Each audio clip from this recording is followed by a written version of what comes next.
하나님 감사합니다. 이 시간에도 주의 음성 듣기 원합니다. 주님 말씀해 주시고 시간에 말씀 전하고 듣는 가운데 모든 해방하려는 어둠의 권세들 우리 안에 강팍함과 완악함과 하나님 대적하여 높아진 모든 이론과 얽매임과 묶인 것들 예수님의 이름으로 파쇄되고 떠나갈지어다. 오직 성령님만 이곳에 환영하고 초청하고 모셔드리고 인정하고 의지하오니 영광으로 임하시고 다스리시고 충만케 하시며 주의 나라가 임해주시고 뜻이 하늘에서 이루어진 것 같이 땅에서도 이루어지며 주께서 예비하신 각 신령 안에 30배, 60배, 100배 차고 넘칠 열매 가득하게 역사해 주옵소서. 오직 빛과 구원 되신 예수님의 그 이름만 증거되며 드러나고 계시되고 나타나기 원하오니 예수님 이 시간에 충만케 하시고 우리의 모든 영혼욕을 다스리시며 주님 홀로 영광 받으시고 찬양 받아 주옵소서. 오직 예수님만 증거되기 원하오니 예수님 홀로 영광 받으시옵소서. 나타나시옵소서. 예수님을 더욱더 계시하여 주옵소서. 감사합니다. 모든 영광을 예수님께만 올려드리오니 예수님 영광 받아 주옵소서. 감사합니다. 모든 것도 주님께 감사드리며 늘 사랑하시는 예수님 이름으로 기도합니다. 아멘. 오늘은 이제 로마서 12장부터 읽어보시라고 말씀드렸는데 실상 이제 여러분들에게 한 가지 핵심적으로 말씀드리고 싶은 게 우리가 소위 기독교의 핵심적인 교리라고 하고 어떤 면에서는 여러분들이 가장 기반으로 삼아야 되는 게 이 로마서인데 이 로마서의 어떤 이 기반이 되는 이 로마서 자체가 기반이 되기도 하지만 실상 로마서에서 제일 여러분들이 짧은 이런 구절이지만 가장 많은 시간을 할애해서 배우고 공부하고 알아야 되게 실은 이 5장, 6장, 7장, 8장이거든요. 근데 제가 5장 12절부터 8장까지 읽어오시라고는 했는데 제가 이렇게 느낀 것은 뭐냐면 이것이 오늘 하루를 다 이렇게 다루기는 어렵고 그래서 일단은 6장 한 중반까지만 하기에도 시간이 벅찹니다. 그래서 오늘은 일단 저희가 5장부터 6장까지 좀 보도록 하고 그 다음부터 다룰 텐데 저번에 제가 이제 나눴던 것은 예수님의 피로 인해서 의롭다함에 대한 핵심을 나눴거든요. 볼륨 좀만 낮춰주세요. 근데 오늘부터는 십자가를 통한 의롭다함에 대한 부분이 좀 중심이 된다고 했죠. 근데 이 십자가를 통한 의롭다함을 설명하기 위해서는 십자가가 먼저 무엇인가?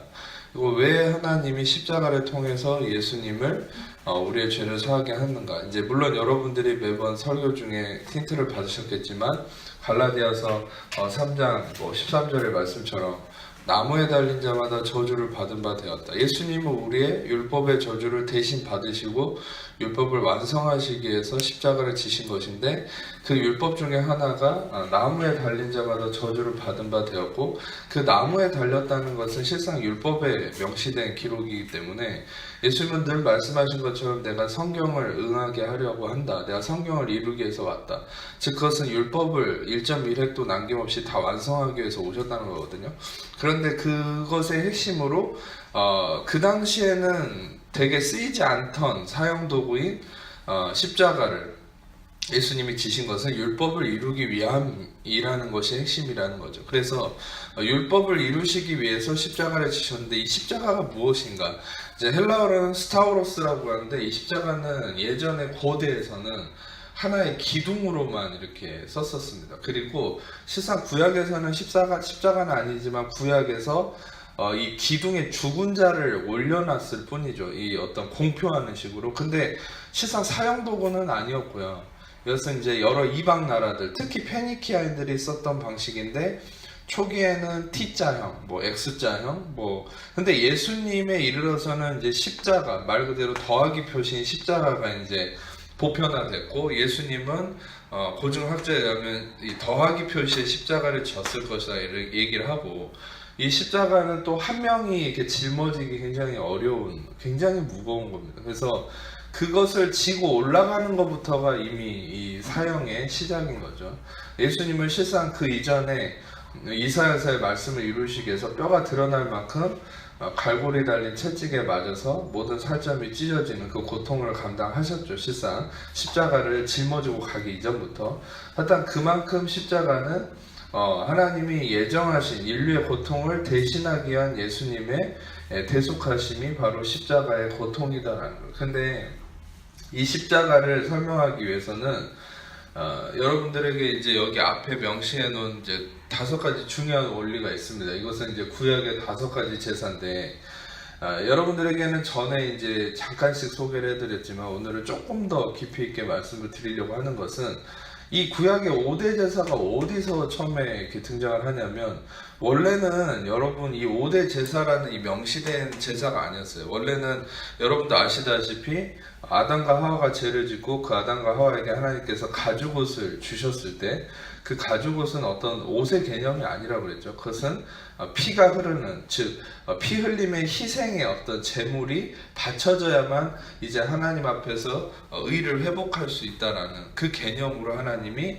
이 어떤 동물의 가죽을 주셨다라는 거죠. 무화과 나뭇잎이 아니라. 그 이후에 아벨과 가인의 얘기를 통해서 우리가 알 수 있듯이 어떤 제단에 제물을 바치는 것을 통해서 하나님께 나아가는, 하나님과 관계 회복을 위하는 어떤 예식이 있었다는 걸 우리는 알 수 있어요. 근데 이런 정확한 예식은 아니었거든요.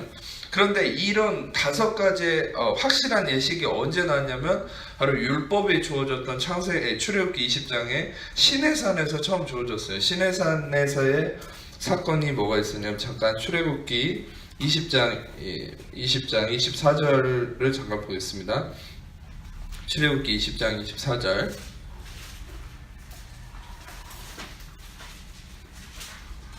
출애굽기 20장 24절을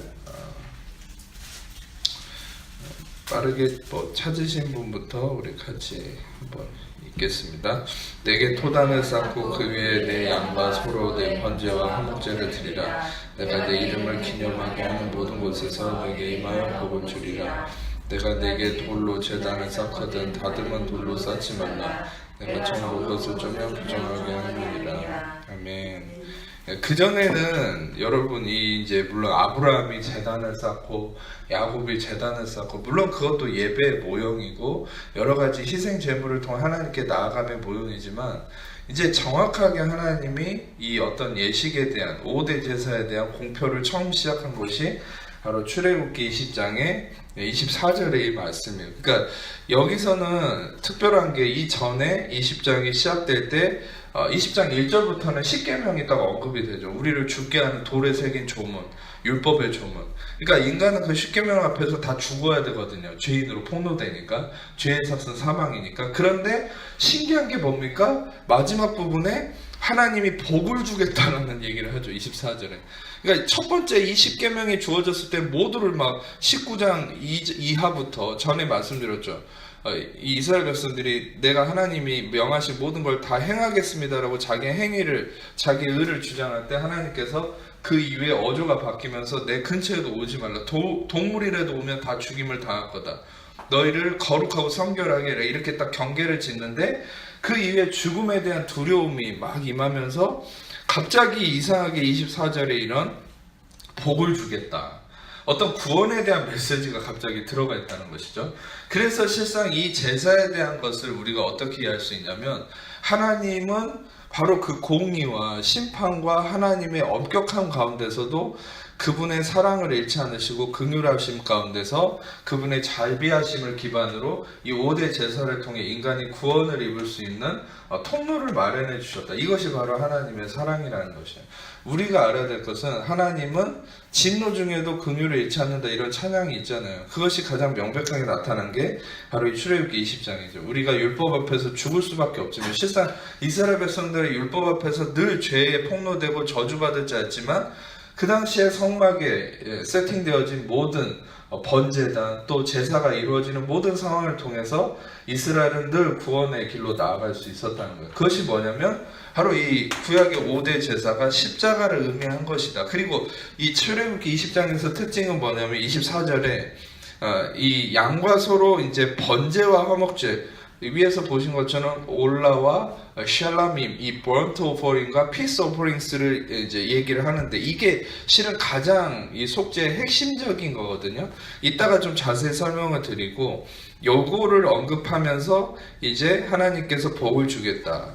근데 이제 기반이 뭐냐? 무엇을 기반으로 해야 되냐? 25절에 돌로 제단을 쌓는데 다듬은 돌로 하지 말라. 자, 그래서 여기서 아주 핵심적인 한 가지 비밀을 알려드리자면 다듬을 돌로 쌓지 말라. 그런데 여러분, 우리의 예수님을 뭐라 표현하냐면 산돌이신 예수님, 그리고 모퉁이 돌이 된다고 그랬고 머릿돌이 되신다고 그랬거든요. 예수님은 인간의 손이 가미되지 않는 분이죠. 인간의 죄된 것이 가미되지 않는 분이 예수님이죠. 순수한 의로운 피죠. 여러분, 이 돌로, 이 다듬은 돌로 하지 말라, 다듬은 돌을 쌓지 말라는 것은 즉 인간의 인위적인 게 가미되지 않았다는 거예요. 인간의 힘과 인간의 행위와 인간의 노력이, 인간의 수고가 가미되지 않은 것이다 라는 거죠. 그래서 다시 말하면 하나님은 인간의 행위가 배제된 완전한 의로운 제물만이 바쳐지는 완전한 제단. 그래서 십자가를 여러분, 제가 계속 복음서를 이렇게 강해를 해드릴 때 우리 인간은 이것을 가장 오해하는 경향이 있어요. 성도분들이 실상 청교도 신학의 어떤 기반을 둔 전통 교리의 잘못된 부분이 뭐라 했죠? 제가 이 말씀을 준비하면서도 여러 사람들의 그런 글들을 읽어보니까 다 똑같아요. 어떤 식이냐면 예수님의 십자가의 고난에 참여하는 게 성도의 본분이다. 여러분, 우리가 알아야 될 것은 예수님의 십자가의 고난에 참여한다는 것은 어떤 면에서는 맞고 어떤 면에서는 틀립니다. 왜냐하면 예수님의 십자가의 고난에 참여한다는 것이 틀리다는 이유 중에 하나는 뭐냐면 십자가의 고난은 예수님만 감당할 수 있는 거예요. 그리고 그래야만 의미가 있는 거예요. 왜냐하면 방금도 얘기했듯이 다듬은 돌로 제단을 쌓지 말라고 했거든요. 그러니까 인간의 수고와 인간의 노력과 인간의 어떠함이 가미되지 않은 것만이 십자가, 속죄의 십자가가 됐습니다. 여러분, 실상 십자가가 한 개였습니까? 옆에 두 개 더 있었잖아요. 여러분, 인간이 자기의 십자가를 지려고 하면 어떤 일이 일어나는 줄 아세요? 그거는 가운데 예수님의 십자가가 아니라 옆에 강도의 십자가가 되는 거예요. 내 죄 때문에 내가 십자가에 못 박히는 것 뿐이에요, 실은. 그러니까 우리가 예수님을 십자가를 질 수 없어. 근데 분명히 성경에서는 복음서에 너희가 나의 제자가 나를 따라하려거든 자기 십자가를 지고 나를 따라올 것이다, 이런 말씀을 하셨거든요. 실은 거기에 대해서는 제가 나중에 한두 시간을 더 할애해서 설교를 해야 됩니다. 그래서 그 부분에 대해서는 나중에 자세히 말씀드리겠지만, 중요한 것은 우리가 이런 핵심적인 구약과 신약의 어떤 합쳐진 의미들을 우리가 통합해서 봤을 때는 십자가는 인간이 절대 질 수 없고, 인간이 진다 해도 그것은 속죄를 이룰 수 있는 십자가가 아니다. 자기 죄 때문에 강도들처럼 죽어가는 십자가일 뿐이다. 사형 도구일 뿐이다 라는 거죠. 근데 예수님의 십자가가 또한 우리가 예수님의 십자가 고난에 참여하는 것이 때로 맞다라고 의미할 수 있는 것은 또한 어떤 의미냐면, 예수님이 이미 십자가 길을 가셨어요. 그런데 예수님 분명히 요한복음에 그렇게 얘기하셨죠. 세상에서 너희가 환난을 당하나 너희는 담대하라, 내가 세상을 이겼다. 분명히 이런 말씀을 하시거든요. 세상에서 환난이 있어요, 고통이 있어요, 풍랑이 있어요. 문제가 없는 것이 아니에요. 그런데 우리가 십자가의 고난의 길을 간다는 것은 무슨 말이냐면, 예수님이 십자가의 고난을 이미 다 이기셨다는 것은 무슨 말이냐면, 그 고난에 실제적인 능력이 없고 그냥 형태만 있는 거예요. 그러니까 우리의 삶에도 형태적인 고난은 있을 수 있어요. 근데 그것이 우리를 죽일 수는 없죠. 패망에 이르게 할 수는 없죠. 결국 우리가 십자가의 고난에 참여한다는 것은 하나님이 합력해서 선을 이루시는 결론적인 승리가 보장된 이 고난이라는 것이. 아멘. 그래서 우리는 십자가의 고난에 참여한다는 것이 어떤 면에서 맞고 어떤 면에서 틀린데, 틀린다는 것은 뭡니까? 우리가 예수님의 십자가를 내가 질 수는 없다, 예수님이 이미 지셨다, 그걸 인정할 뿐이다라는 것이죠. 우리는 부활의 영광에 참여할 뿐인 것이죠. 아멘. 그리고 우리는 십자가 고난에 어떤 면에서 참여하는 게 맞다라는 것은 어떤 의미입니까? 그것은 예수님이 이미 승리해 놓으신 고난의 길을 내가 들어갈 때, 때로는 이 세상에서 핍박과 환난이 있을 수 있지만 예수님이 말씀하신 것처럼 우리에게는 승리가 보장되어 있고 합력해서 선을 이루는 결론적 축복이 보장되어 있기 때문에 우리는 그런 의미에서 고난에 참여하는 것이다 라는 거예요. 초대교회 성도들처럼 초대교회 성도들은 뭐 여러 가지 아픔과 고통이 많았죠. 심지어 사자의 밥이 되기도 하고 화형에 처해지기도 했지만 분명히 알아야 될 것은 우리가 현대를 살아가면서 기독교인들이 그런 초대교회를 생각하면서 이런 생각을 할 수 있죠. 나는 그 당시에 안 태어나서 다행이구나. 아니에요, 여러분. 여러분이 알아야 될 것은 그 당시에 네로 이 악군 폭군 네로가 이 미쳐버린 일이 뭔지 아세요? 그것은 영화에서도 나왔듯이 이 기독교인들을 산채로 태우고 사자밥이 되게 하는데 그들이 죽어가면서 웃고 있었어요. 여러분, 이게 인간의 초자연적인 어떤 이 설명하기 힘든 부분인데 뭐냐면 그게 바로 성도는 죽음을 이겼다라는 성경의 말씀이 이루어지는 건데, 우리가 알 때는 고통 가운데 어거지로 우리가 웃고 막 기뻐했나? 아니라는 거예요. 죽음의 고통을 이겼다는 게 뭐냐면, 실상 여러분이 논리적으로 이해가 안 되겠지만 들어보세요. 하나님이 모든 그 순교자들과 아픔이 있는 자들에 대해서 그 아픔이 가해질 때, 죽음이 오려고 할 때 그 성도들에게 아픔이 있지 않도록 천군 천사를 통해서 그들을 보호하시는 거예요. 여러분, 우리가 실상 이 바울과 실라나 여러 선교 있게 하는 이 사도행전을 읽어보면 이 사도들이 핍박을 당하거나 문제에 직면했을 때 실은 하나님께서 그들을 극적인 방법으로 이렇게 뭐 감옥문이 열리게 하고 지진이 나게 하고 그런 역사를 일으키시잖아요. 그러니까 그런 것들을 통해서도 알 수 있듯이 우리가 초대교회에서도 순교를 당하거나 고통을 당하는 것이 어떤 육체적인 기준이 아니라, 육체적으로 아프다, 힘들다, 죽겠다 이런 게 아니라 실은 그들이 그 가운데서도 모든 것을 감당할 수 있는 힘과 능력, 또 더욱더 초자연적인 능력으로, 그러니까 다니엘이 사자가 입도 뻥긋 못했잖아요. 그러니까 그런 동일한 역사가 초대교회에도 있었다는 거예요. 그러니까 여러분, 두려워하지 말아야 될 것은 성도에게 아무리 고통과 환난과 풍랑이 있다 할지라도 그리스도 안에 있는 여러분들은 그 문제가 여러분을 절대 삼킬 수 없습니다. 아멘. 그 문제가 여러분들을 고통스럽게 할 수 없습니다. 아멘. 이걸 믿으세요. 그러니까 여러분들은 결국 그것을 통해서 더 강해지는 것이에요. 아멘.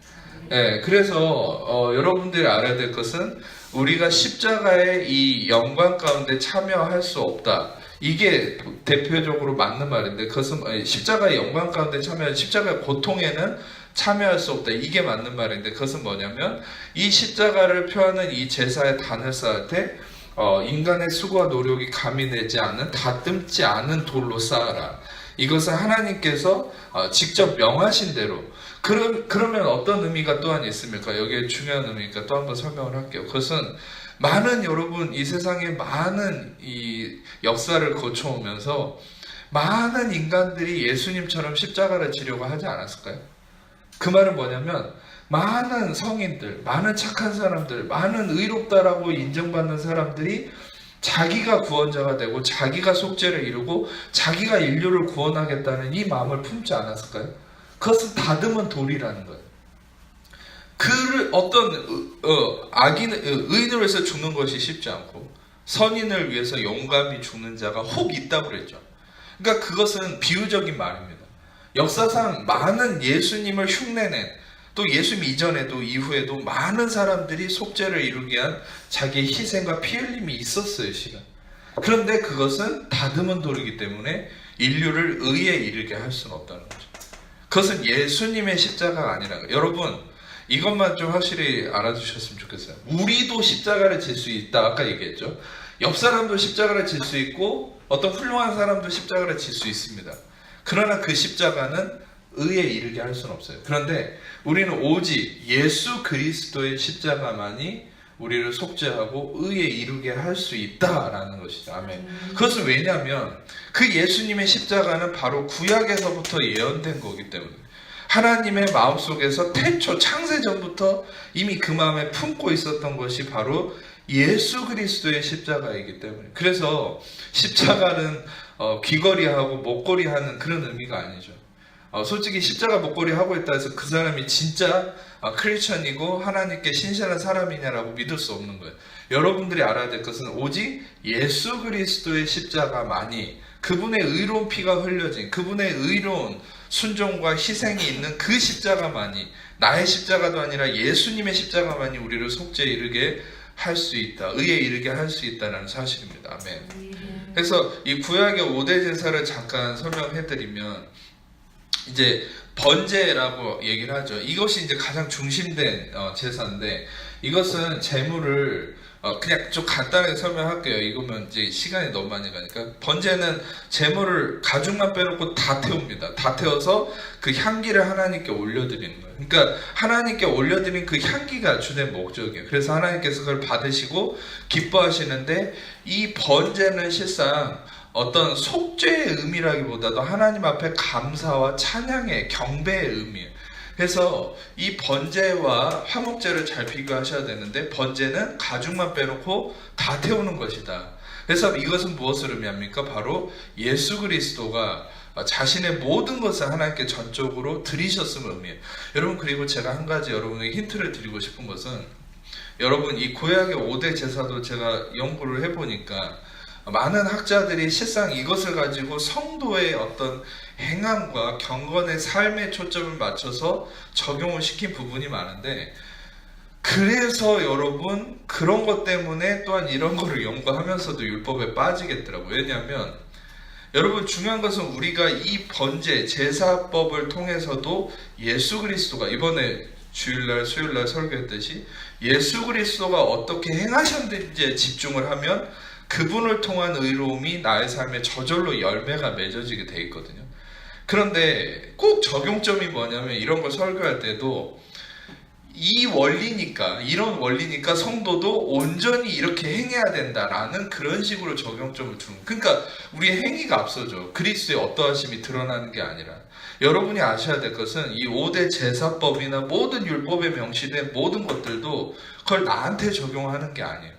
여러분들이 아셔야 될 건 그것의 본질이 되신 예수 그리스도가 적용점이 돼야 되고 예수 그리스도가 어떻게 하셨는지에 집중하면 그분을 통한 의로움이 나의 삶의 열매로 나타나게 되는 것이죠. 아멘.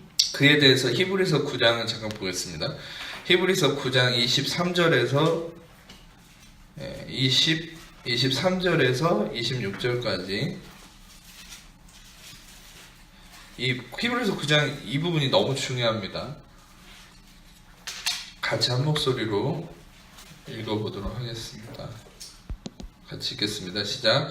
그러므로 하늘에 있는 것들의 모형은 이런 것들로서 정결하게 할 필요가 있었으나 하늘에 있는 그것들은 어떤 것들보다 더 좋은 제물로 할지니 그리스도께서는 참것의 그림자인 손으로 만든 성소에 들어가지 아니하시고 바로 그 하늘에 들어가사 이제 우리를 위하여 하나님 앞에 나타나시고 대제사장이 해마다 다른 것을 필요로 성소에 들어가는 것 같이 자주 자기를 드리려고 아니하실지니 그리하면 그가 세상을 창조할 때부터 자주 고난을 받았어야 할 것이로되 이제 자기를 단번에 제물로 드려 죄를 없이 하시려고 세상 끝에 나타나셨느니라. 아멘.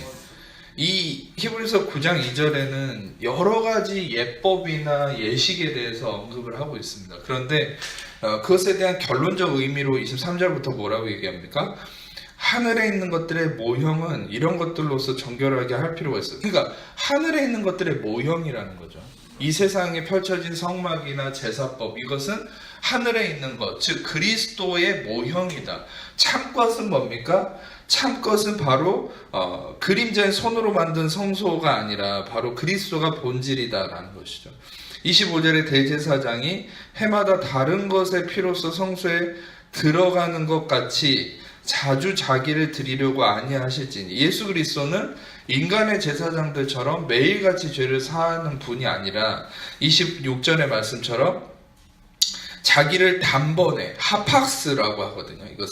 이것은 하팍스라는 말은 뭐냐면 다시 반복을 요하지 않는 한 번으로 영원한 효력이 있는 이란 말이에요. 하팍스. 그러니까 단번에 제물로 드려서 죄를 없이 하시려고. 할렐루야.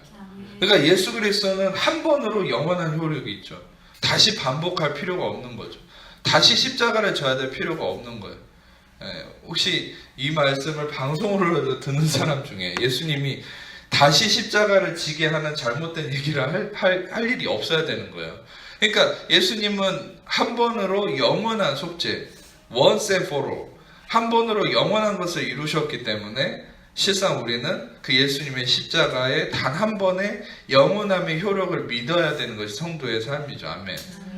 그래서 우리가 이제 배우는 이거는 이제 그림자라는 거죠. 참것이 아니라는 거. 참것은 예수 그리스도. 그래서 여러분들이 알아야 될 것은 이 제사법이나 성막이나 여러 예식법이나 실상 출애굽기 20장에 처음에만 10계명에 대해서 언급을 하고 나머지 이후에 한 30장까지는 계속 뭐에 대해서 얘기하냐면 제사장의 옷, 색깔, 성막의 재질, 뭐 성막의 예식법, 뭐 제사법 모든 것들을 다 나열하거든요.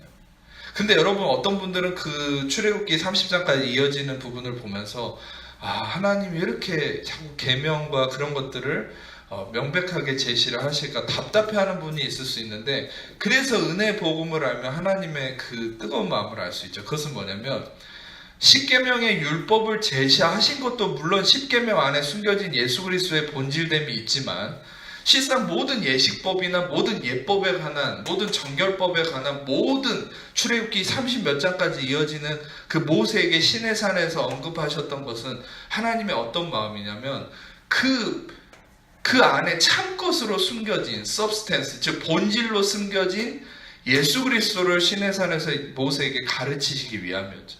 그러니까 모세는 실상 시내 산에서 하나님께 그런 어떤 형태적인 법을 배운 게 아니라 그 안에 숨겨진 예수 그리스도의 아름다움, 그 아들이신 예수 그리스도를 하나님께 받은 것이죠. 할렐루야. 그래서 여러분이 알아야 돼요.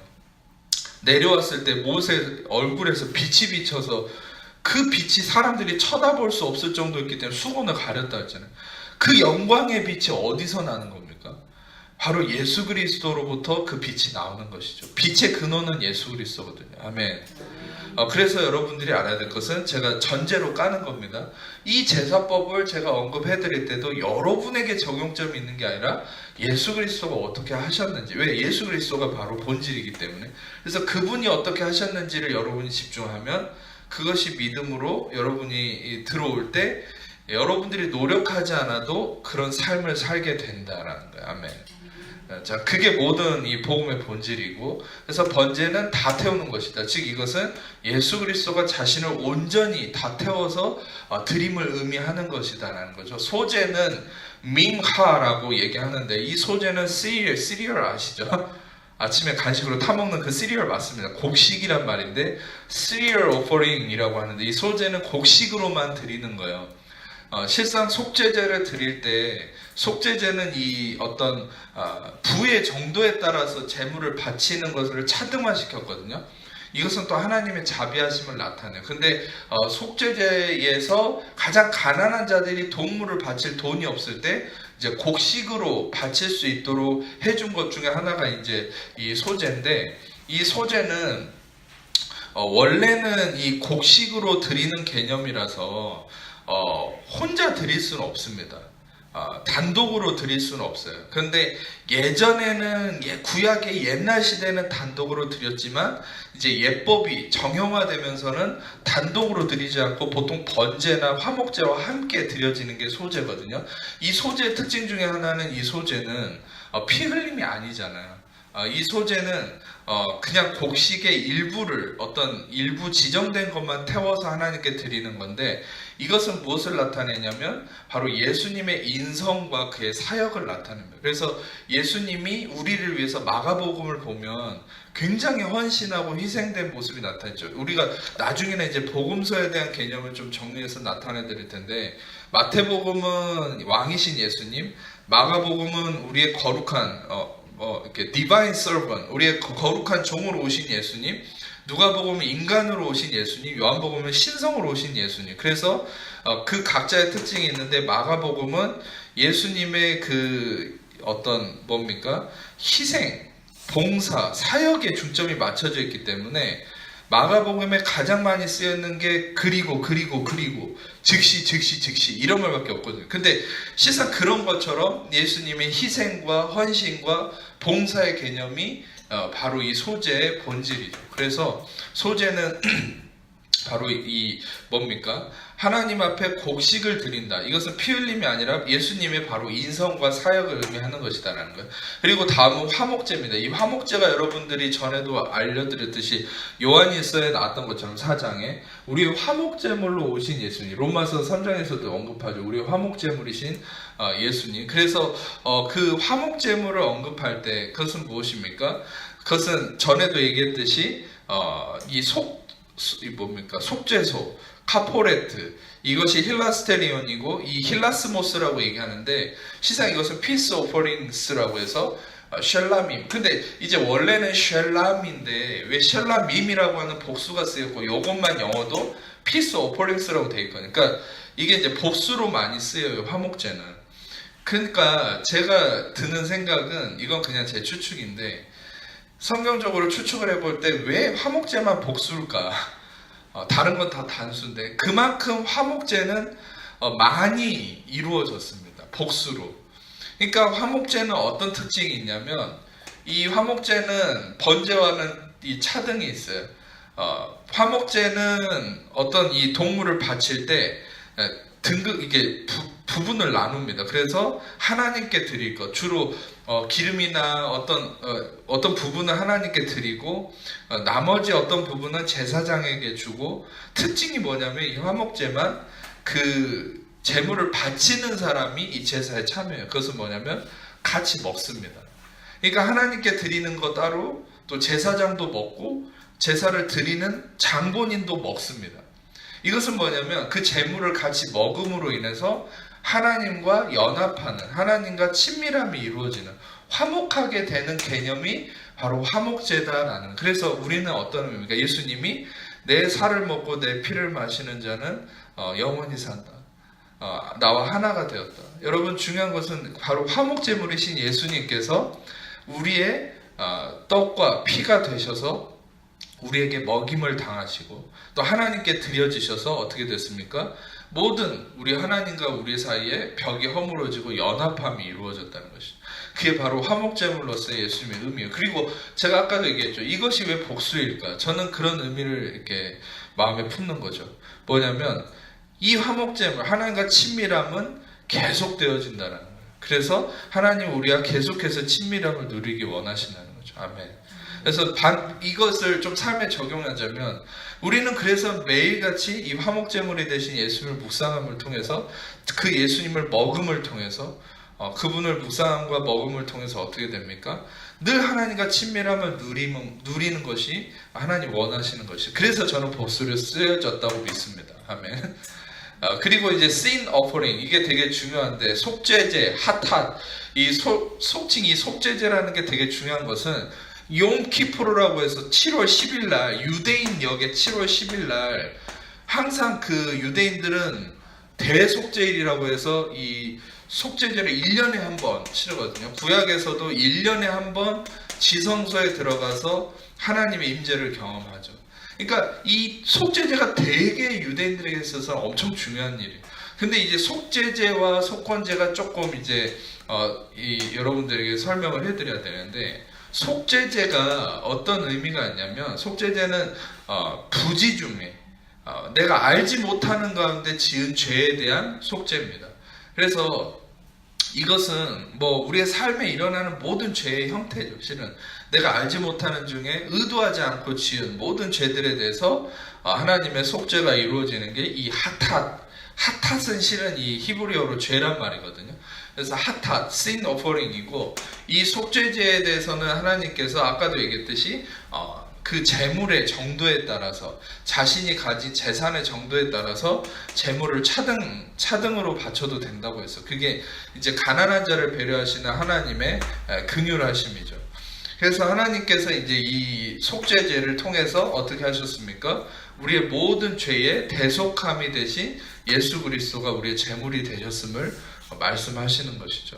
그리고 마지막으로 아샴, 이 속건제라고 하는데, 이것은 guilt offering이라고 그러죠. 이 속건제는 좀 특징이 있는데, 이것은 뭐냐면 하나님의 성물이나 이웃의 물건에 해를 가하고 문제를 일으켰을 경우에는 그것에 대해서 배상을 하는 이 제사예요. 그러니까 배상을 할 때 5분의 1, 내가 훔치거나 문제를 일으킨 거에 대해서 5분의 1을 더해서 20%를 더해서 드리는 겁니다. 그러니까 총 5분의 6을 드려야 되는 거죠. 120%를. 그런데 이 속건제에 대해서 우리가 좀 묵상을 해볼 필요가 있어요. 이 속건제인 이 아시암이 특징이 뭐랬어요? 하나님께 먼저는 하나님께 잘못한 것이죠. 인간이. 그리고 이 속건제는 또 뭡니까? 같은 인간에게 잘못하는 거죠. 예. 그러니까 하나님께 잘못하고 인간에게 잘못한 거에 대해서 어떻게 해야 됩니까? 1 플러스 5분의 1을 더해서 이걸 배상해야 되는 거라 했잖아요. 이게 이제 속건제거든요. 예. 근데 우리는 이 속건제에 대한 어떤 영적 묵상이 있을 때 참 놀라운 진리가 깨달아질 것인데, 이게 자꾸 홀릭 나네. 예. 하나님께 또 인간에게, 자, 이게 중요합니다. 그래서 120%를 배상해야 되는데, 실상 여러분 이거에 대해서 예수님의 행하심이 무엇인가, 이것에 대한 시편에 아주 놀라운 예언이 나왔습니다. 시편 말씀을 잠깐 보겠습니다. 69편 4절. 그냥 좀 볼륨을 낮춰도 되겠습니다. 다윗의 시편인데, 다윗이 다윗은 그렇다고 했잖아요. 시편 가운데서 자신의 고백이지만 이 어떤 예수 그리스도의 어떤 메시아적인 이 예언이 많이 드러나 있다고요. 그래서 4절을 같이 읽어보겠습니다. 69편.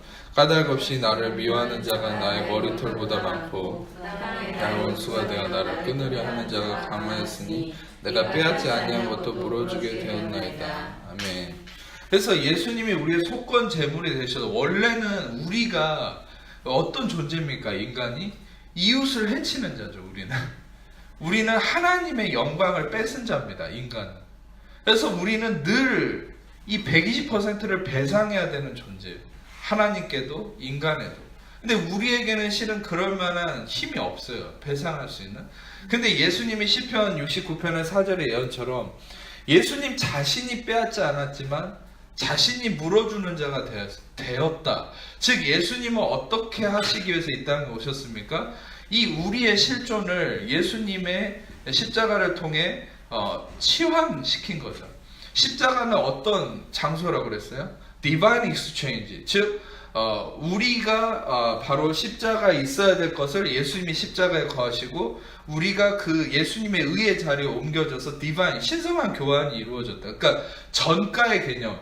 예수님의 의를 우리에게 하나님은 전가시키고 우리의 죄를 예수님에게 전가시켰다. 그래서 그 자리가 바뀐 거예요. 즉 우리가 있어야 될 이 속건제의 어떤 희생의 자리에 예수님이 들어가셔서 어떻게 됩니까? 이제는 예수님이 속건 제물이 되셔서, 아멘. 자, 이 제물은 다 예수님이죠. 모든 제물은 다 예수님입니다. 근데 이 속건 제물도 예수님이 속건 제물이 되셔서 무슨 일을 한 겁니까? 우리가 하나님께 피해를 입힌 거죠. 하나님의 영광을 가렸잖아요. 우리 인간이. 근데 예수님이 제물이 되셔서 하나님께 120%를 배상을 해드린 거죠. 그리고 우리가 인간에게 뺏은 것에 대해서도 여러분, 예수님이 이 120%를 그 관계에 대해서도 배상을 해주셨다는 거예요. 이것은 무슨 의미냐면, 이것을 통해서 오해하지 말으셔야 될 게, 예수님이 배상해줬기 때문에 나는 내 이웃에게 해친 거에 대해서 문제를 나 자신에게 안 삼아도 되느냐, 그게 아니에요. 분명한 것은 인간관계의 문제는 인간관계 속에서 해결해야 되는 부분이지만, 실은 인간관계에서 문제를 일으켰을 때 우리 안에 뭐가 생깁니까? 동일한 거예요. 하나님도 우리 안에 정죄감이 생기죠. 근데 중요한 것은 이 정죄감을 바로 예수 그리스도가 속건 제물이 되셔서 모든 것을 배상하셨기 때문에 우리는 이 정죄감에서 해방될 수 있다는 것이죠. 아멘. 그리고 반대로 여러분, 놀라운 것은 이것이 또한 놀라운 적용점입니다. 이 말씀을 통해서 여러분 안에 소망이 생길 건데, 자, 이 인간이 우리가 인간에게 피해를 입힐 수 있지만, 반대로 여러분 자신이 나라고 합시다. 여러분 자신이 여기에 속할 수도 있죠. 그러면 다른 어떤 인간이 여러분에게 피해를 줬을 수도 있잖아요. 그러면 우리는 다른 누군가에게 피해를 입은 거에 대해서 분노와 복수심과 아픔과 상처를 가지고 사는 게 또한 인간의 실존이에요. 근데 여러분 중요한 것은 예수님이 속건 제물이 되셔서 어떻게 하셨다고요?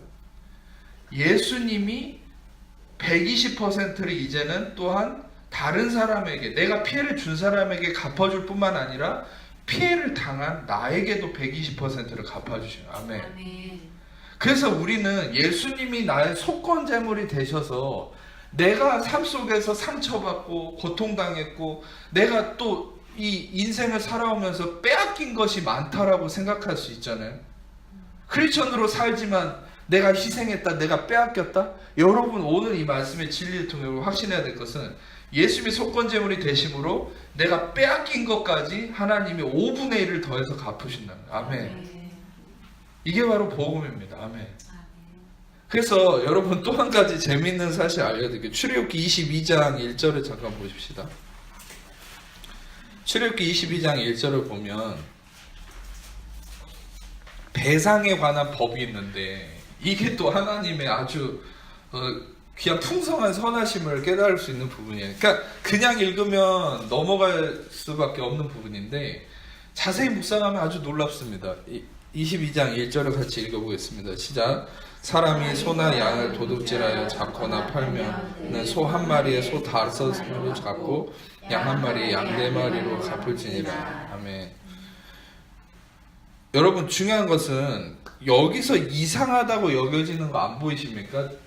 이게 재밌는 게 소 한 마리에 소 5마리를 갚고, 그러니까 여러분 소 한 마리를 이렇게 잃었으면 소 5마리로 갚아준다는 거고 양을 한 마리 잃었으면 양 4마리로 갚아준다는 거예요. 근데 여러분 중요한 것은 왜 소는 5마리고 양은 4마리입니까? 소는 어떤 면에서는 소는 되게 크고 양은, 그러니까 제가 지금 결론적으로 시간 관계상 결론적으로 말씀드릴게요. 하나님께서 이것을 갚아줄 때도 더 소는 양보다 더 크지 않습니까? 그러니까 하나님께서 더 큰 것을 잃었을 때는 더 많이 갚아주셔요. 할렐루야. 이 말씀 안에서만 봐도 정말 하나님의 이 풍성하심을 느낄 수 있지 않습니까? 더 큰 것을 잃었을 때 하나님은 더 많은 것으로 더 크게 갚아주신다. 할렐루야.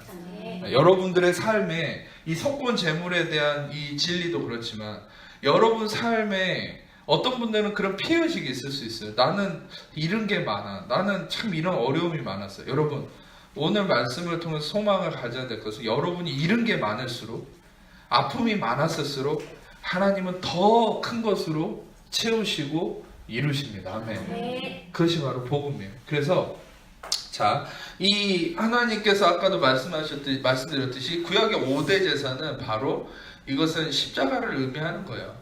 그러니까 이 십자가는 바로 중심이 예수 그리스도고 모든 이 5대 제사의 중심은 예수 그리스도가 제물로서 행하심이다라는 것이고, 이 제물이 되신 예수 그리스도를 통해서 우리가 할 일은 뭡니까? 그의 잔치에 참여하는 것이죠. 매일같이 십자가를 통해서 부활의 영광에 참여하는 것이다. 결국 우리는 내 십자가가 아니라 그리스도의 십자가를 통해서 의에 이르는 삶이다라는 것이죠.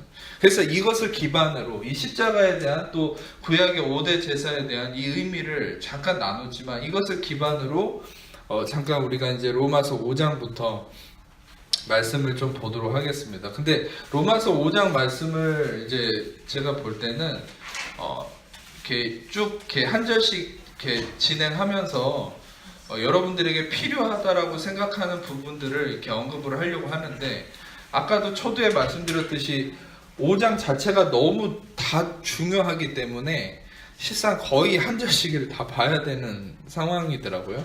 그래서 5장 12절 일단 잠깐 보겠습니다. 5장 12절을 보면 그냥 눈으로만 보십시오. 그러므로 한 사람으로 말미암아 죄가 세상에 들어오고 죄로 말미암아 사망이 들어왔나니 이와 같이 모든 사람이 죄를 지었으므로 사망이 모든 사람에게 이르느니라.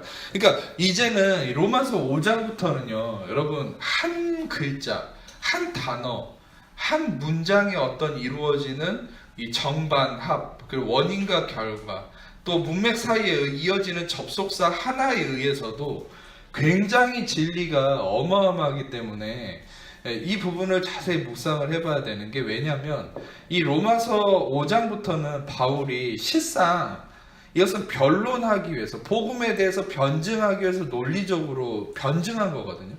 그래서 다른 어떤 표면적인 의미를 나타내는 부분과는 달리 단어 하나하나와 문장 하나하나가 되게 중요합니다. 그래서 이거를 좀 깊이 있게 봐야 되고, 난방 좀 꺼주세요. 깊이 있게 봐야 되고, 12절을 보시면은 한 사람 아담으로 말미암아 세상에 죄가 들어왔죠. 죄로 말미암아서 사망이 들어왔습니다. 그런데 이와 같이, 그렇죠, 이와 같이 모든 사람이 죄를 지었기 때문에 사망이 모든 사람에게 이르렀다는 것은 단순히 왔다라는 게 아니라 디에르코마이라는 말인데, 이것은 이 패스 스루라는 말이에요. 그러니까 이거는 횡단하고 통과했다는 얘기입니다. 이것을 좀 우리는 역으로 생각해 봤으면 좋겠어요. 모든 사람이 죄를 지은 것은 자기의 행위 때문입니까? 지금 얘기한 것처럼 아담 한 사람의 죄 때문에 모든 사람이 죄를 지었다라고 성경은 명시하죠. 그런데 모든 사람이 죄를 지은 형편이 됐기 때문에 사망이 모든 사람을 횡단하고 다니는 거예요. 근데 여러분, 이걸 역으로 한번 묵상해 보세요. 우리는 이제 로마서 10장 4절, 나중에 보겠죠. 로마서 10장 4절에 어떤 말씀이 있습니까? 그리스도는 모든 믿는 자에게 의를 이루시기 위해서 율법의 마침이 되셨느니라. 그리스도가 율법의 마침이 되심으로 모든 자에게 의를 이루셨는데, 이것을 역으로 생각하면 이제는 그리스도를 통해서 의에 이른 하나님의 자녀들은 어떤 형편이 되었습니까? 이제는 사망이 아니라 그 은혜로 말미암은 의로움이 믿는 자들에게 횡단하고 있는 거예요. 믿는 자들을 통과하고 있는 거예요. 아멘. 그래서 이것은 어떤 의미로 여러분이 적용할 필요가 있냐면, 우리가 어떤 특별한 행위를 해서 노력해서가 아니라, 보세요. 방금도 이 12절도 그렇잖아요. 한 사람 때문에 죄가 들어오고 그 죄 때문에 사망이 왔죠. 그 한 사람입니다. 아담. 누군가의 행위가 아니에요. 여러 사람. 근데 성경은 뭐라 지적해요? 이와 같이 모든 사람이 죄를 지었다는 거예요. 그 한 사람으로 말미암은 건데. 그러니까 여러분, 반대로 내가 의를 행해서 의로움이 오는 것이 아니라는 거예요. 한 사람 예수 그리스도로 말미암아서, 그 예수 그리스도로 말미암은 그것이 뭡니까? 은혜죠. 그 은혜로 말미암은 예수 그리스도를 통한 의로움이 바로 믿는 모든 자들에게 그 사람의 행위와 상관없이 의가 그들을 관통하고 있다는 것이죠. 아멘. 그래서 우리는 그 의로움의 보호막 속에 있는 것이 그리스도인들의 실존이다라는 것이고, 13절을 보면 죄가 율법이 있기도 전에 세상에 있었으나 율법이 없었을 때는 죄를 죄로 여기지 않는다. 그러니까 이런 구절 하나하나가 많은 성도님들이 되게 아마 헷갈리실 겁니다. 도대체 이런 게 무슨 말일까? 13절을 보면은 죄가 율법이 있기도 전에 세상이 있었죠. 그렇죠. 아담이 죄를 짓고 사망이 왔죠. 저주가 임했죠. 그리고 심지어는 그 죄 때문에 가인 아벨을 죽이고 세상을 황폐해돼서 하나님은 이 세상을 물로 심판해버리고, 그런 죄악에 대한 사망의 결과가 계속됐지 않습니까? 그런데 이 말은 또 뭐냐는 거예요. 율법이 없을 때에는 죄를 죄로 여기지 않았다. 여기에 대해서 가장 쉬운 비유는 뭐냐면, 여러분들이 예를 들어서 고속도로를 갔는데 아무런 표지판이 없어요. 그러면 여러분이 120km 가든 140km 가든 그것은 위법이 아니죠. 그런데 딱 계속 그 논산 천안간 고속도로 막 이런데 막 110km 120km 달리다가 갑자기 국도에 진입했는데 국도로 보니까 80km예요. 그러면은 아까처럼 한 대로 120, 140으로 밟고 여기를 계속 가면 어떻게 됩니까? 그 위법이 되는 거죠. 그러니까 이 제한된 표지판과 같은 역할을 하는 게 율법이라는 거죠. 율법이 있기 전에는 죄가 죄된 어떤 위법의 상황이 아니었는데, 율법이 주어지고 나서는 모든 행위가 다 죄로 정죄된다. 근데 이것이 또 이 자체도 무슨 의미일까? 이 자체를 설명을 해야 되거든요. 왜 하나님은 그 전에는 율법이 없을 때는 어떤 인간의 자질구레한 행위에 대해서 죄로 정죄함이 받고 그런 게 아니었는데, 왜 율법을 주셔서 인간의 모든 행위가 죄로 적나라하게 폭로되게 하셨을까? 다시 말하면 율법은 이 제한 표지판과 같은 거거든요. 그 말이에요. 죄를 죄로 여기지 아니하으나 율법이 생기는 순간에는 이제 죄를 죄로 여기게 되었다. 이것은 죄로 여긴다는 것은 엘로가오라는 헬라어인데 이것은 전가하다는 거예요. 뭐뭐에게 돌린다라는 거예요. 전가한다는 겁니다. 그래서 죄를 죄로 전가한다라는 건데 여기에 대한 의미를 설명을 해드릴게요. 여러분, 인간이 아담으로 인해서 죄를 짓고 사망에 이르고 저주를 받았잖아요. 근데 인간의 실존이 어떤 줄 아세요? 인간은 그 상황 속에서 두 가지로 나눠집니다. 뭐냐면 첫 번째는 계속 말씀드렸듯이 인간은 자기가 죄를 지은 거에 대해서 자기가 자꾸 속죄하려고 하죠. 자기가 그 죄를 해결하려고 합니다. 그 문제가 있었고 첫 번째는. 두 번째는 뭐냐면 인간은 자기가 죄를 지어놓고 죄를 안 지었다고 얘기해요. 죄가 아니라고 얘기해요. 그러니까 여러분, 하나님은 율법을 통해서 인간의 자기 의를 깨트리기 위한 거예요. 그건 뭐냐면 죄를 죄로 정죄하는 거죠. 그러면 여러분, 우리는 그렇게 생각해요. 그러면 목사님 지금도 설교자 중에 죄를 정죄하고 죄를 인정시키는 설교자가 맞습니까? 목사님이 얘기할 때는 죄를 정죄하면 안 된다고 했지 않습니까? 근데 여러분, 우리가 알아야 될 것은 하나님이 처음에 1차적으로는 율법을 통해서 인간의 자기의를 깨트리기 위해 인간을 모두를 죄인으로 만들어야 돼요. 왜냐하면 악한 자들은 인간의 자기의를 통해서 자기가 죄인이 아니라고 하기 때문에. 예를 들어서 보세요. 복음서에서도 율법주의자들과 서기관들, 바리새인들은 어땠습니까? 자기를 죄인이라고 생각 안 해요. 근데 죄인들은 자기를 죄인으로 생각하기 때문에 어디에 이릅니까? 구원자에게 이르는 거죠. 근데 율법주의자들은 자기를 죄인이라고 인정 안 해요. 그리고 심지어는 자기의 죄를 어떻게 해결하였죠? 율법을 지킴으로. 그것을 율법을 지킴으로 해결하려고 하죠. 그런데 그런 문제가 생겨서 하나님은 이 바리새인과 서기관들에도 복음서를 보시면 더 높은 율법을 제시하죠. 그러니까 젊은 관원이 왔을 때 그가 어려서부터 율법을 지켰다 했지만 예수님은 지금 현재 부족한 것을 지적하죠. 그래서 무엇을 의도합니까? 너는 어차피 죄인이야. 그러니까 예수님 근데 자기를 죄인으로 인정하는 자에게는 그 죄인으로 인정하는 것으로 끝나는 게 아니라 구원자, 의로움을 구하는 자에게는 값없는 의를, 값없는 치유와 구원을 선물로 주셨죠. 아멘. 그래서 여러분, 우리는 그걸 알아야 돼요. 인간이 자기 죄를 가리고 아담과 하와처럼 자기가 속죄하고 자기가 죄 없다 할수록 인간은 어떤 마음의 기반이에요? 구원자가 필요 없다는 거예요. 근데 실은 자기를 정죄하는 의미가 아니라 자기를 죄인으로 인정하는 것은 무슨 의미입니까? 죄인으로 끝나버리면 그것만큼 실패도 없어요. 죄인으로 인정하는 그 목적이 뭔지 알아야 돼요. 그것은 구원자이신 예수 그리스도께 나아가기 위함, 그 의에 이르게 하기 위함이죠.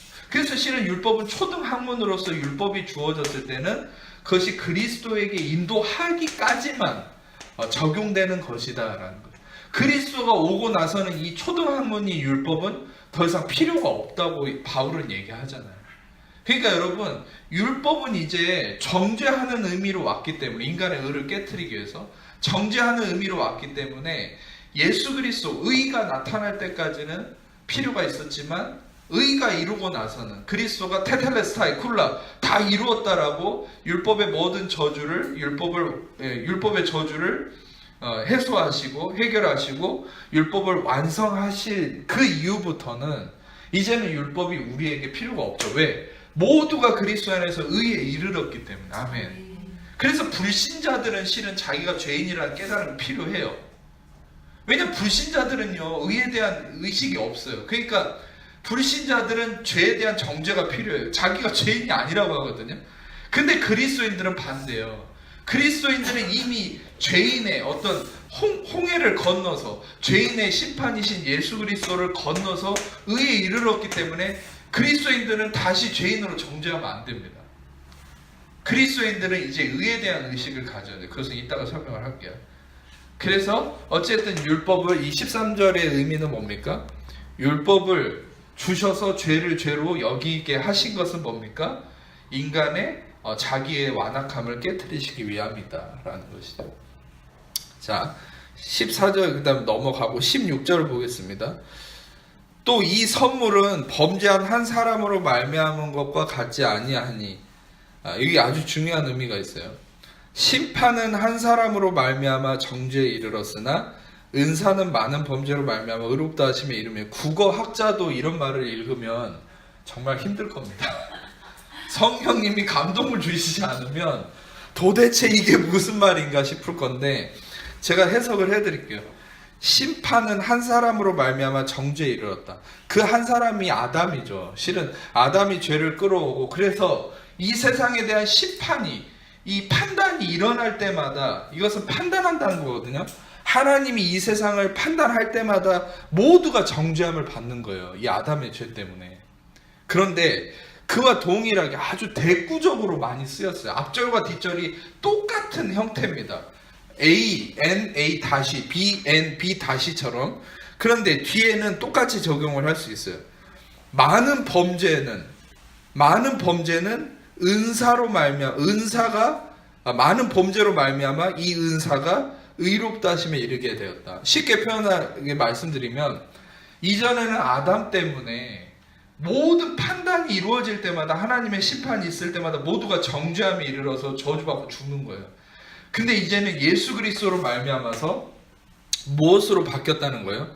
그것은 많은 범죄함이 있음에도 불구하고 이 은사라는 게 뭐냐면, 여기서 나오는 은사는 카리스마라는 말이에요. 헬라어로 카리스마. 카리스마는 가리조마이에서 나온 말인데, 카리스마는 말 그대로 여러분 우리가 아는 그 카리스마가 아닙니다. 막 파워풀하고 그런 게 아니에요. 그러니까 카리스마란 말도 잘못된 거예요. 카리스마는 은혜 선물이란, gift of grace, 은혜의 선물이란 말이거든요. 카리스마는 카리조마이에서 왔어요. 카리조마이는 베풀다, 준다, 이 용서하단 말이에요. 카리조마이는 가리스에서 왔어요. 가리스는 헤세드, 즉 은혜, 그레이스를 의미해요. 그러니까 이 카리스마, 은혜의 선물을 의미하죠. 은혜의 선물이 바로 모든 자들을 의롭다 하심에 이르게 했다.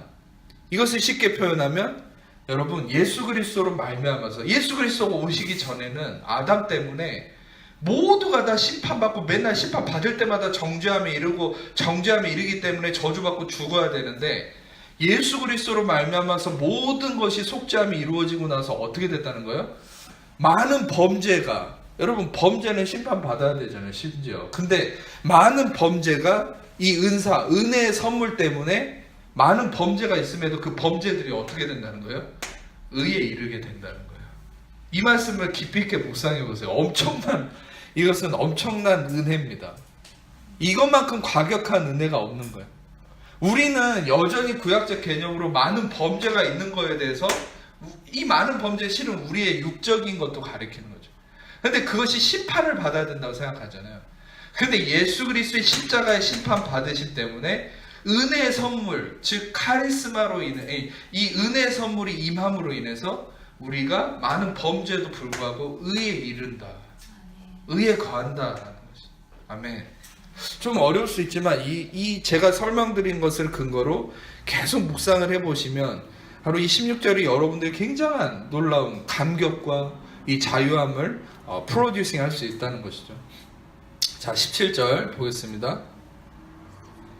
한 사람의 범죄로 말미암아 사망이 그 한 사람을 통해 왕노릇 하였은즉 더욱 은혜와 의의 선물을 넘치게 받는 자들은 한 분 예수 그리스도를 통해 생명 안에서 왕노릇 하리라. 이 17절은 제가 매번 말씀드리고 강조했지만 여기서 핵심이 되는 것은 은혜와 의의 선물을 넘치게 받는다라는 거예요. 받는다라는 것은 람바노테스라는 말인데 현재 분사거든요. 이것은 계속 된다는 거예요. 계속 받는다는 거예요.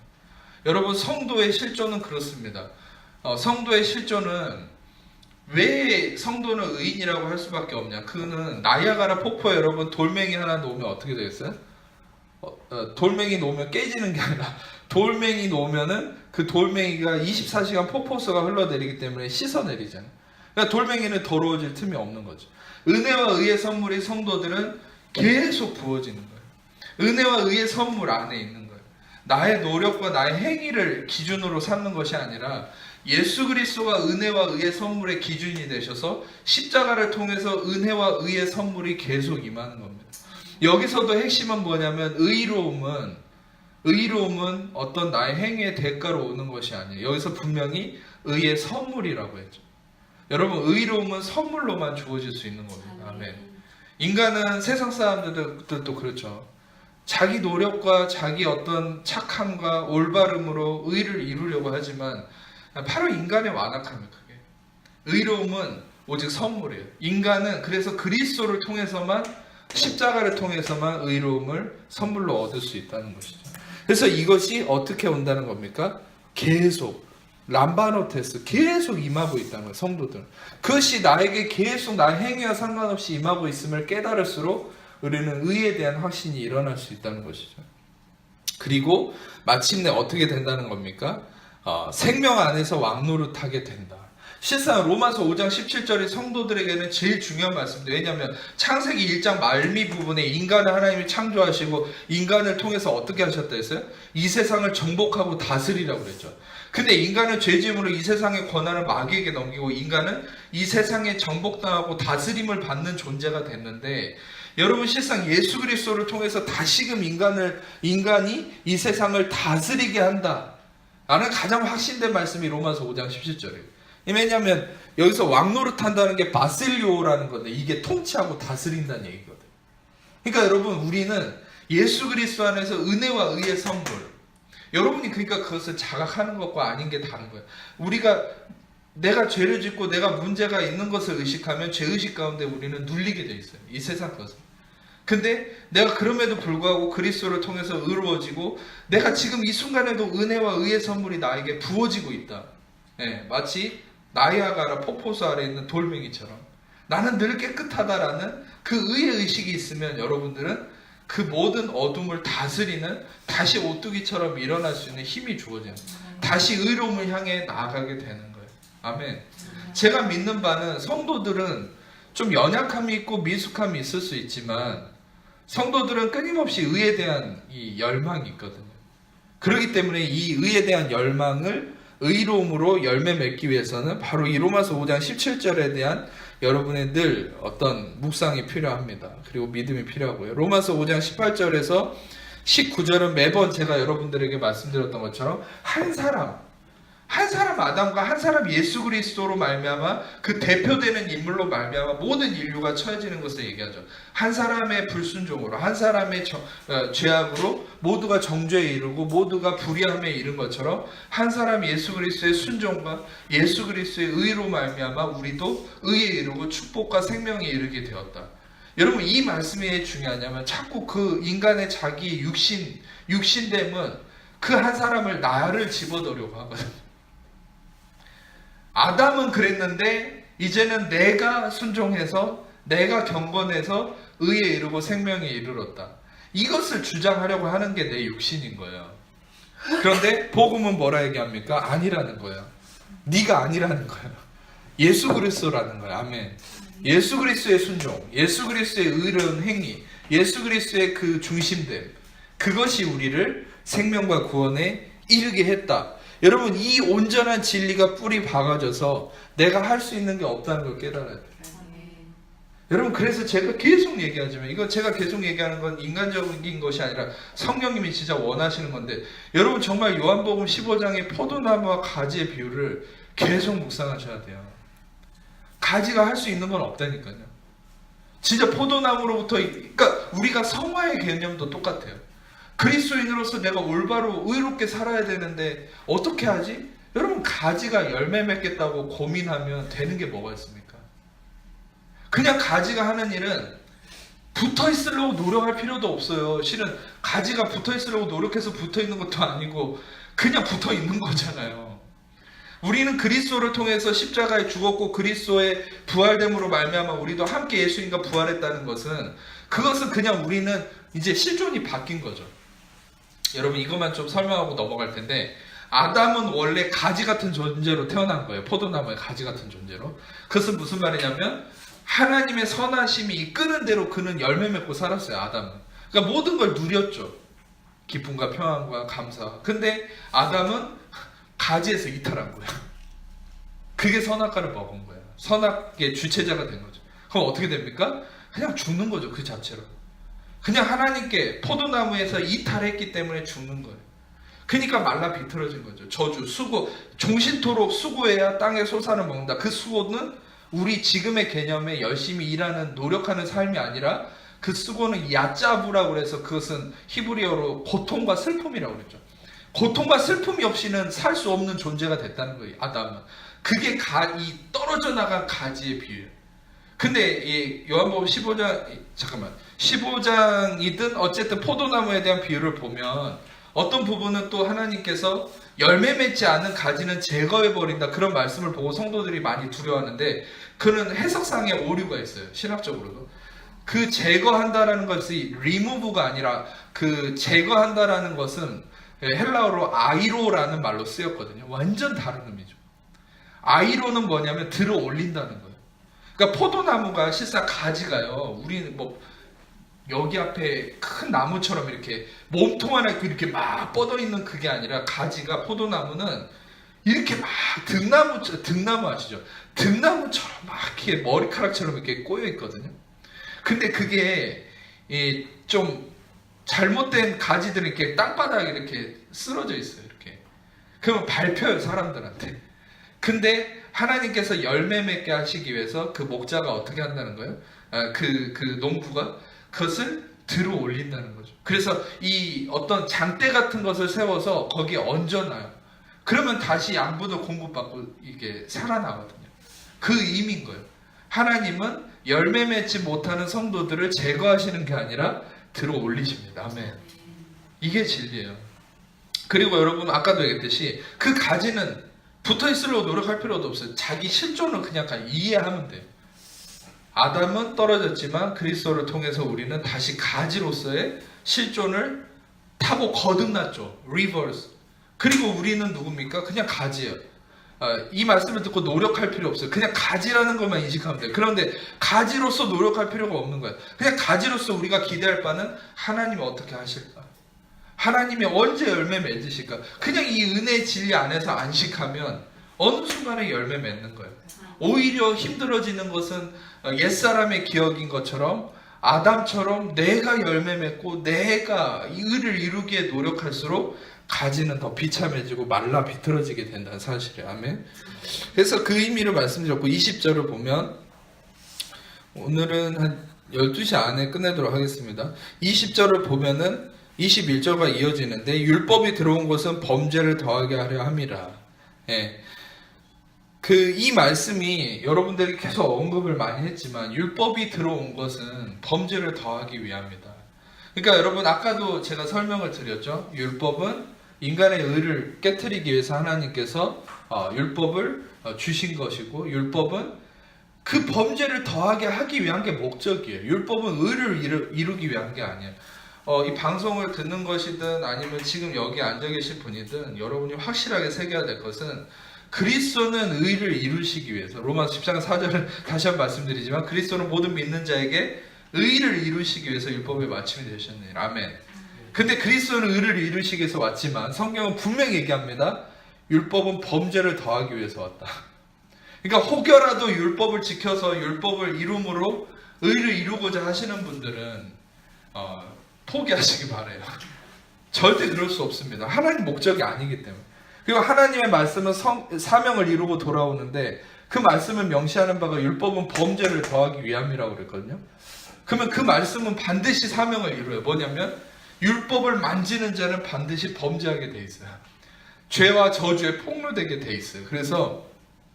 그런데 또 이 말씀이 20절이 굉장히 아까 16절과 좀 연관되는 말씀을 그래서 표기를 해놨다가 16절과 같이 묵상을 해보세요. 20절을.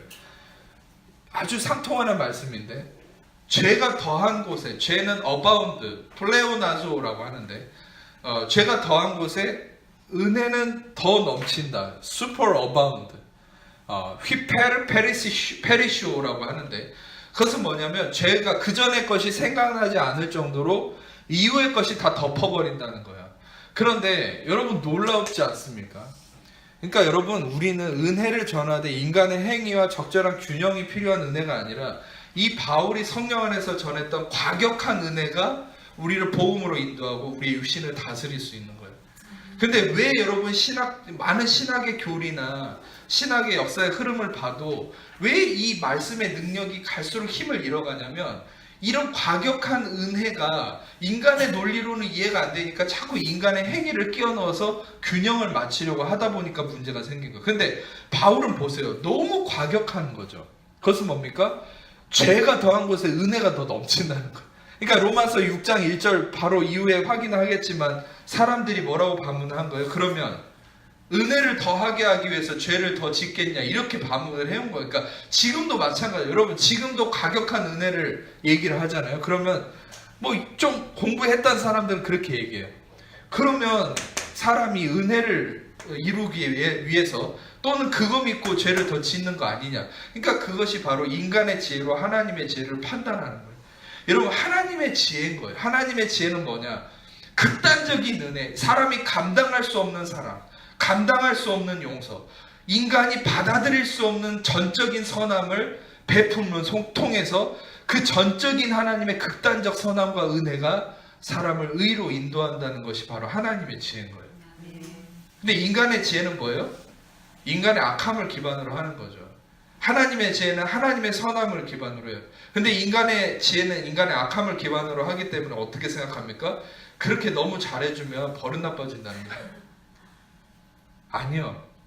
로마서 2장 말씀을 잠깐 보겠습니다. 저번에도 저희가 나눴지만 이 말씀은 여러분들이 굉장히 새겨야 됩니다. 4절에 이 말씀 꼭 표기했다가 이 말씀이 여러분 회개에 대한 의미도 중심이 돼요.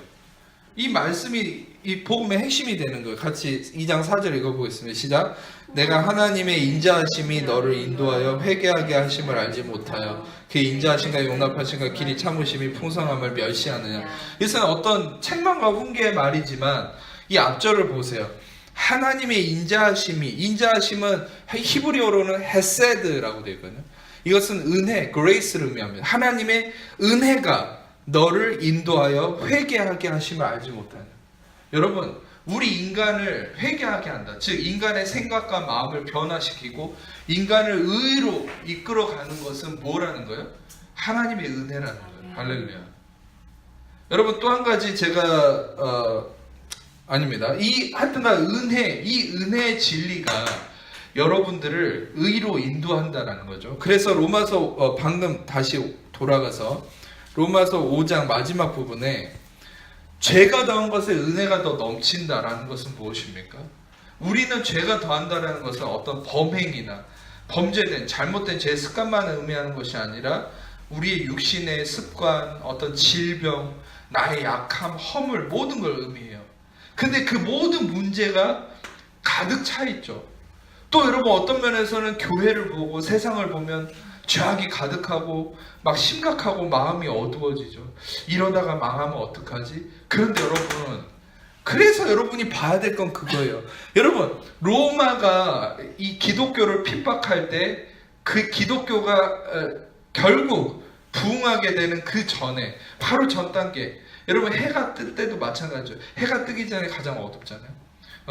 이 기독교가 가장 핍박을 받은 그 이후에 바로 하나님의 놀라운 영광이 있었던 것처럼 여러분 우리가 그걸 알아야 돼요. 우리 개인의 삶도 가장 힘들고 문제가 가득하다고 하는 순간에 여러분이 알아야 될 것은 죄가 더한 곳에 하나님의 은혜는 더 넘친다는 거예요. 그 은혜는 어느 정도냐? 그 전에 문제가 죄악이 생각나지 않을 정도로 휘페르 페르시오 즉 더 넘쳤다. 슈퍼 어바운드 더 넘친다는 거죠. 자 21절에 이는 죄가 사망 안에서 왕노릇한 것 같이 은혜 또한 의로 말미암아 왕노릇하여 우리 주 예수 그리스도 말미암아 영생에 이르게 하려 함이라. 국어 학자나 와서 해결해야 되는 또 한 가지 아주 어려운 말이 나왔습니다. 이거 제가 이제 시간 관계상 쉽게 얼른 해석을 해드릴게요. 이게 22절에 무슨 말이냐? 죄의 결과는 사망을 가져다. 고린도전서 15장 56절 제가 계속 얘기하죠. 사망이 쏘는 것은 죄고 죄의 권능은 율법이다. 하지만 죄 때문에 사망이 왔다. 즉 여기도 죄의 결과는 사망입니다. 근데 대꾸법으로 그 다음에 얘기하는 바가 뭐예요? 은혜의 결과로 바로 은혜는 의를 일으킨다는 거예요.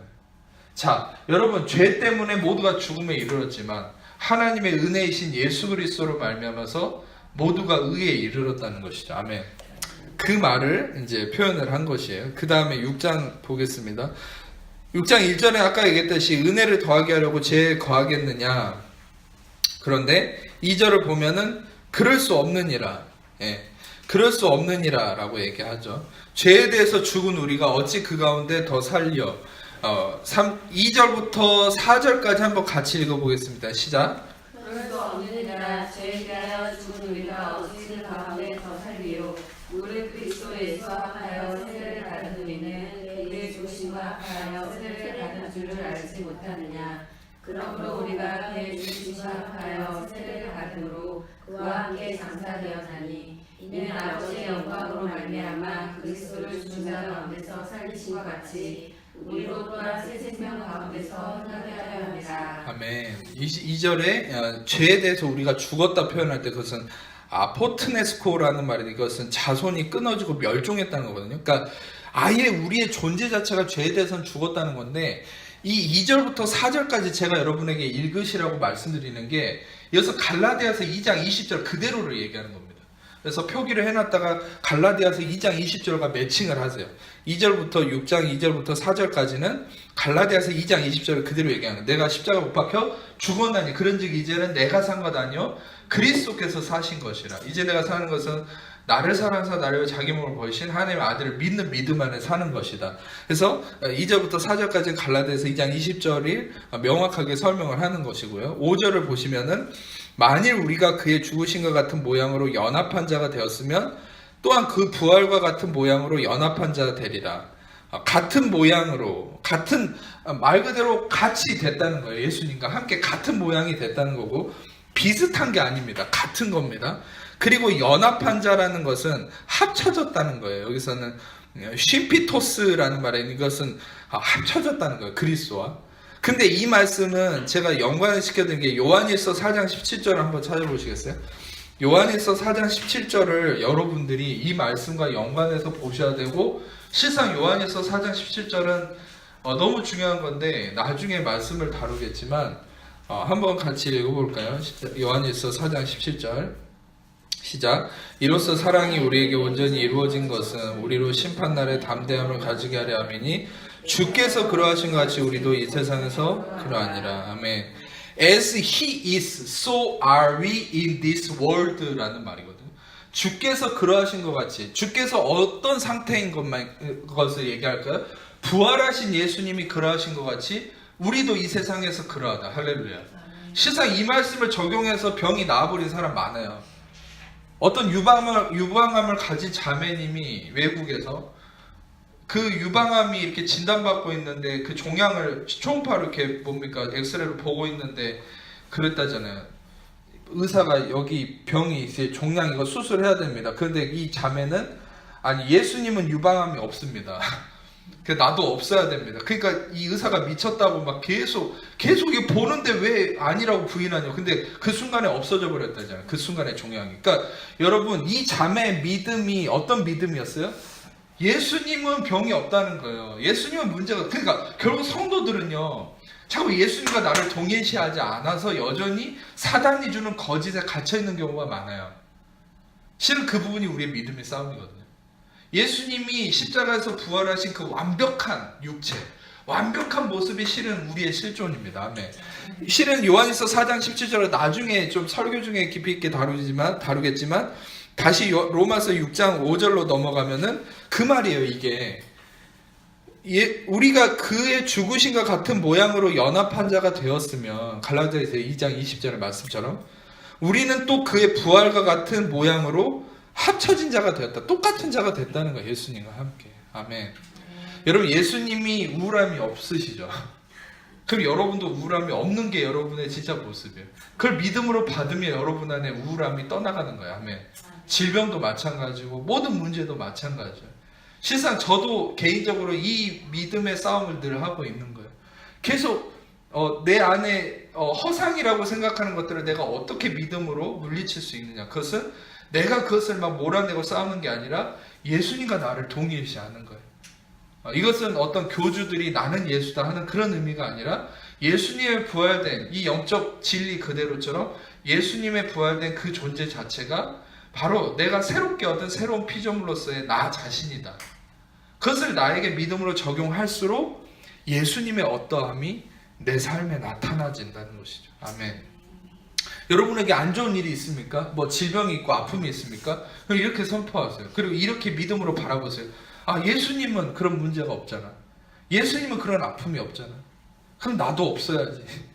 그러면요, 여러분, 거짓으로 속이던 그 증상들이 마귀가 그 진리가 선포되고 그 진리가 여러분 생각 속에 묵상되어질 때 마귀는 그 순간에 그 허상이 거짓을 가지고 물러가게 돼 있어요. 아멘. 거기에 대한 설명은 조금 제가 지금부터 하겠습니다. 그게 왜 허상인지, 그 허상을 어떻게 물리칠 수 있는지 6절을 보시면 우리가 알거니와, 실은 지금부터가 되게 중요한데, 우리가 알거니와 우리의 옛사람이 예수와 함께 십자가에 못 박힌 것은 죄의 몸이 죽어 다시는 우리가 죄에게 종노릇하지 아니하려 함이다. 이는 죽은 자가 죄에서 벗어나 의롭다 하심을 얻었으며. 그러니까 이제 너무 중요한데 이거를 제가 지금 설명을 이외에 좀 하고 이 다음에 강의를 할 때 또 한 번 반복해서 한번 해야 될 것 같아요. 이게 이것만 갖고도 되게 오랫동안 설명을 해야 되는 건데 실상 지금은 좀 시간 관계상 간단하게 하겠습니다. 6절과 7절이 연관된 건데 6절을 보면 우리 옛사람이 예수님과 함께 십자가에 못 박힌 것은, 하나씩 이렇게 생각을 하면서 보세요. 죄의 몸이 죽어서 다시는 우리가 죄에게 종노릇하지 아니하려 함이니. 근데 여기서 핵심이 되는 단어가 하나 있어요. 그것은 뭐냐면 우리의 죄의 몸이 죽었다는 거예요. 죄의 몸이 죽었다는 것은 여기서 아주 신기한 단어가 쓰였는데, 저도 이 말씀을 묵상하면서 깜짝 놀란 게, 죄의 몸이 죽었다 할 때 죽었다를 어떤 단어로 쓰냐면, 여러분에게 자주 설명했지만 카타르기오라는 단어가 쓰였어요. 카타르기오라는 단어가 뭐라 했습니까? 존재는 있지만 능력은 없고 무효화됐다라는 이 의미를 쓸 때 카타르기오를 쓴다고 그랬잖아요. 근데 죄의 몸이 카타르기오 했다는 거예요. 그것은 무슨 말입니까? 죄의 몸은요, 존재는 그대로 있어요. 그러니까 바울도 로마서 7장에 그러잖아요. 내 안에, 내 육신에 죄가 살고 있다고 하잖아요. 그러니까 죄의 몸은 존재는 그대로 있어요. 근데 죄가 능력은 잃었어요. 자, 여기까지 이해가 되시죠? 일단 우리의 몸이 죽었다. 그러니까 우리의 죄의 몸이 죽었다. 카타르기오 했다. 이것은 뭡니까? 죄의 몸은 유지가 되지만 죄의 능력은 잃었다는 거예요. 실존은, 실제적으로 진리 안에서는. 그것은 뭐 때문입니까? 옛사람이 예수님과 함께 십자가를 못 박혔기 때문에. 근데 죄의 몸은 그대로 있다니까요. 근데 죄의 능력은 잃었어요. 그런데 여러분, 죄의 능력을 잃었는데 우리의 죄의 몸이, 그 죄의 능력이 다시 살아나서 우리의 몸이 다시 죄에게 이끌리는 순간이 언제입니까? 그래서 고린도전서 15장 56절이 중요한 거예요. 사망이 쏟는 것은 죄고 죄의 권능은 율법이라고 그랬죠. 죄를 일으키는 게 뭡니까? 율법이에요. 율법은 인간의 육신을 자극합니다. 그래서 자, 우리의 본질은 뭐예요? 예수님과 함께 십자가에서 죽었어요. 그래서 죄의 능력을 잃었어요. 우리의 육신은 여전히 죄가 살고 있긴 하지만 죄는 힘을 못 써요. 우리의 본질은 십자가 때문에. 그런데 언제 우리의 육신이 죄로 말미암아 다시 살아납니까? 율법이, 우리의 행함의 기준이 주어질 때 이 죽었던 죄의 몸이 다시 살아나는 거예요. 능력을, 힘을 얻는 거예요. 이해가 되세요? 조금 더 설명을 해드리겠습니다. 그래서 죄의 몸이 죽어서 다시는 우리가 죄에게 종노릇하지 아니하려 함이니, 이는, 자, 이게 중요합니다. 7절이 그의 설명이 되는 거예요. 이는, 이것은 헬라어로 가르라는 말인데 접속사인데, 이 접속사가 되게 중요합니다. 뭐뭐로서, 뭐뭐 때문에, 뭐뭐 까닭에라는 말이에요. 그러니까 이 7절에서 얘기되어지는, 언급되어지는 이 내용 때문에 우리가 죄에게 종노릇하지 않고 살 수 있다는 거죠. 죄의 몸이 죽어서 우리 육신이 죄의 능력을 잃은 채로 하나님의 의의 삶을 살 수 있다. 그것은 뭐 때문이라는 거예요? 죽은 자가 죄에서 벗어나 의롭다 하심을 얻었기 때문에. 자, 여러분, 이것을 좀 제가 말씀드릴게요. 크리스천들이 그리스도 안에서 의롭다 하심에 대한 확신을 갖는 게 왜 중요하냐? 바로 이 부분 때문입니다. 우리가 의롭다 하심에 대한 확신이 넘칠수록 어떻게 된다는 거예요? 그 의롭다 하심에 대한 확신이 바로 이미 죄에 대해서 우리 육신은 죄가 살고 있긴 하지만 죄의 능력은 잃었잖아요. 그것이 그대로 유지가 된다는 거예요. 육신의 죄는 살고 있지만 죄가 힘을 쓰지 못하는 거예요. 언제? 우리가 의로운 자라는 의에 대한 확신이 있을 때. 아멘. 근데 반대로 적용해 보세요. 내가 죄의 정죄감, 죄의식. 여러분, 율법이 바로 정죄감을 일으키죠. 우리 행함이 중심이 될 때. 그러면 우리의 의에 대한 의롭다 하심에 대한 확신이 줄어들수록 율법을 통한 정죄감과 죄의식이 일어날수록 어떻게 돼요? 예수님 때문에 옛사람이 이미 죽었는데 우리의 육신에 잠들어 있던 그 죄가 다시 일어나는 거예요. 그러니까 죄에게 힘을 주는 것이 뭐라는 거죠? 바로 율법적 교리, 바로 율법의 행위, 그 행함이 중심된 그것이 바로 인간을 죄의식에 일으키게 하고 그 죄의식이 다시금 인간을 또다시 죄에게 순종하게 만든다. 그게 바로 이후에 10절에서 11절에 이어지는 건데 좀 빠르게 보겠습니다. 10절을 보면 그가 죽으심은 죄에 대해서 단번에 죽으시며 그가 살아계심 하나님께 대해서 살아계심이라. 시간관계상 제가 이 다음 강의를 할 때 이제 이 부분을 다시 봐야 될 것 같고 방금 언급했던 부분만 좀 부연 설명 드리고 마치겠습니다. 이 부분을 넘어가고 12절을 보시면은 그러므로 너희는 죄가 너희 죽을 몸을 지배하지 못하게 몸의 사역에 순종하지 말고. 자, 아니 어차피 10절부터 설명을 해야 되겠네요. 10절을 보시면은 그가 죽으심은 죄에 대해서 단번에 죽으시며 그가 살아계심은 하나님께 대해서 살아계십니다. 예수님께서 우리의 죄를 짊어지고 단번에 죽으셨다. 에파팍스라는 헬라어인데 이것은 뭐냐면 once and for all, 아까도 얘기했죠. 하팍스보다 더 강화된 표현입니다. 그러니까 한 번으로 영원한 효력이 이루어진, 즉 단번에, 그것은 한 번으로 한꺼번에 모든 걸 이루었다는 거예요. 십자가를 통해서 모든 걸 다 이루었다는 것이죠. 모든 죄에 대해서.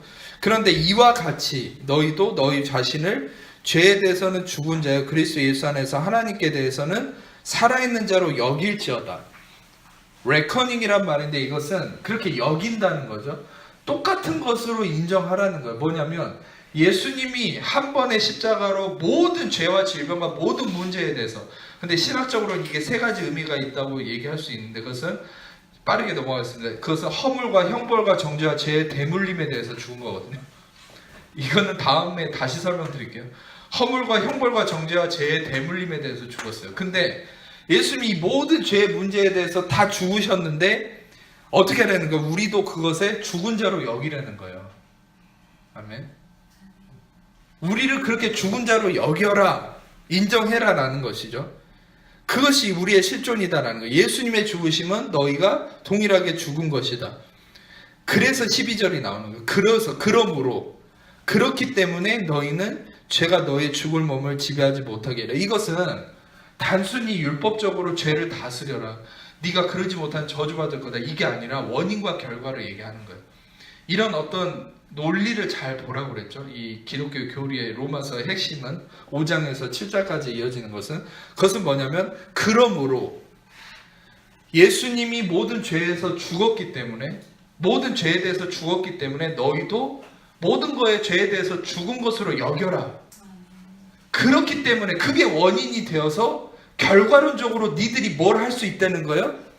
너희는 너희 죽을 몸을 지배하지 못하게 할 수 있다. 그 원인은 뭐라는 거예요? 예수님이 죄에 대해서 죽은 것 같이 너희도 죄에 대해서 죽은 자로 여길 때, 그렇게 인정할 때 너희는 너희의 죽을 몸을 죄가 지배하지 못하게 할 수 있다 하는 거죠. 그냥 무조건 어떤 교부가 그랬다 했잖아요. 동굴에 숨어서 맨날 육신의 소욕이 살아날 때마다 채찍으로 자기를 평생 때리면서 살았다고. 제롬이라는 어떤 교부가. 그런 원리가 아니라는 거예요. 내가 나의 죄를 다스리는 이게 아니라 이 진리를 내가 묵상함으로, 이 진리를 내가 인정함으로 그 진리가 너희를 자유케 해라. 그 진리가 뭡니까? 그리스도가 죄에 대해서 죽었다. 그러니까 너희도 죽었다. 죄가 너에게 힘을 쓸 수 없다. 이 진리를 계속 묵상하면 그 진리가 너희로 하여금 죄에 지배당하지 않게 한다라는 것. 그리고 또 한 가지 마지막으로 이것에 대한 비밀이 14절에 나와 있죠. 같이 읽어보겠습니다. 죄가 너희를 주장하지 못하느니 이는 너희가 법 아래 있지 아니하고 은혜 아래 있습니다. 죄가 너희를 퀴리요, 주가 된다, 다스린다, 주권을 가진다, 지배한다, 통치한다. 죄가 너희를 다스리지 못하는 순간이 언제냐? 은혜 아래 있을 때, 법 아래 있지 않고. 다시 말하면 여러분, 이 은혜 아래, 값없는 은혜, 아까도 했죠, 카리스마, 은혜의 선물, 하나님의 전적인 주심과 베푸심과 용서하심, 전적인 하나님의 인간이 감당할 수 없는 그 선하심과 용서하심과 그 사랑과 은혜를 날마다 내 안에 묵상할 때, 이 십자가의 온전한 은혜의 진리를 묵상할 때 이 은혜가 어떻게 한다는 거예요? 죄가 우리를 지배하지 못하게 한다는 거예요. 그러니까 여러분, 실상 이 로마서 6장을 제가 이 다음 강의 때 다시 설명을 하고 들어갈 텐데, 그것은 왜냐하면 완전히 통으로 이어진 거예요. 지금 이것이 어떤 한 절만 따로 떼서 설명할 수 있는 것이 아니라 A가 B 때문에 일어났고 B는 C 때문이고 C는 다시 A한테 영향을 미치고, 이런 아주 어마어마한 논리와 체계로 이루어진 게 바울의 변증이에요. 이 복음에 대한. 근데 이 변증을 많은 신학자들과 교리를 정립한 사람들과 이것을 정치적으로 이용하고 잘못된 인간의 논리로 해석하기 때문에 교회가 율법에 아직도 매여 있는 거예요. 제가 방금 말씀드린 이 핵심만 캐치를 해도 우리는 완전히 자유함을 누릴 수 있어요. 완전히 다스리는, 승리하는 삶을 살 수 있다는 것입니다. 아멘. 제가 마지막으로 이것만 딱 하나 언급하고 마치고 싶은데, 너무 중요하기 때문에 아까 설명을 했지만 다시 6절과 7절을 다시 한번 설명을 하자면, 이거 다시 한번 강조를 하겠습니다. 6절을 보시면은 우리의 옛사람이 예수님과 함께 십자가에 못 박힌 것은 어떤 의미라는 거죠? 그것은 죄의 몸이 죽어서 다시는 우리가 죄에게 종노릇하지 않게 하려 함인데, 십자가에 못 박혔기 때문에, 예수님이 십자가에 못 박혔기 때문에 우리는 어떻게 됐냐? 우리도 함께 십자가에 못 박힌 거잖아요, 옛사람이. 그래서 어떤 상태라는 거예요? 여러분의 상태는 죄의 몸이 카타르기오, 죽었다, 카타르기오 했다는 거죠. 죄의 몸의 존재는 그대로 있어요. 여전히 육신의 죄는 살고 있어요. 오이케오 하고 있어요. 성령이 너희 안에 오이케오 하지만, 로마서 7장에 바울도 우리 안에 죄가 오이케오 살고 있다, dwell in 하고 있다고 그랬죠. 근데 죄의 몸이 죽었다라는 게 카타르기오 했다는 건 뭡니까? 죄가 내 육신에 여전히 살고는 있지만 능력은 없어요, 죄는. 근데 우리 안에 죄가 언제 살아납니까? 능력은 없는데 죄가 능력을 언제 다시 힘을 얻어요, 우리 육신의 죄가?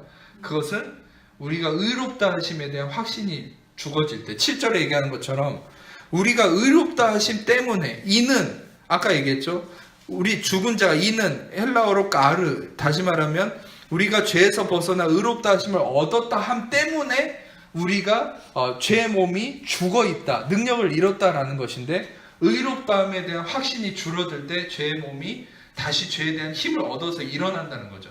근데 의롭다 하심에 대한 확신이 언제 없어집니까? 율법의 행함이 주어질 때, 행함이 기준으로 한 교리가 우리의 육신에 붙어질 때, 이걸 알아야 돼요. 우리의 육신의 N극과 S극처럼 육신과 행함은 서로 끌어당깁니다. 육신은 행함을 향해 달려가요. 그러니까 행함에 대한 메시지나 말을 들어버리면 우리는 그것을 향해 달려가고 어떻게 되면 결국 실패하고 자빠지고 넘어져요. 그러니까 정죄함의 죄에 폭로되는 거예요. 그러면 어떻게 됩니까? 죽어있던 내 안에 죄의 능력이 다시 살아나는 거예요, 육신을 통해서. 근데 이 모든 것을 다스릴 수 있는 예방법이 뭐예요? 그리스도의 십자가의 의만 선포되어야 되는 거예요. 그리스도가 의가 되셔서 선물로 주어진 의를 값없이 받아들이는 성도의 삶, 그 의롭다함에 대한 확신, 나의 의가 아닌 그리스도의 의, 그 의롭다함 확신이 일어날 때 우리는 어떻게 됩니까? 죄의 몸이 죄의 능력을 잃어버린 상태로 유지되는 거예요. 할렐루야. 그래서 내가 내 죄를 다스리려고 하지 않아도 그리스도의 의가 내 안에 넘칠수록, 십자가의 의와 은혜가 넘칠수록 나는 저절로 내 육신의 삶이 아닌 영의 삶을 살게 돼 있다라는 것이죠. 아멘.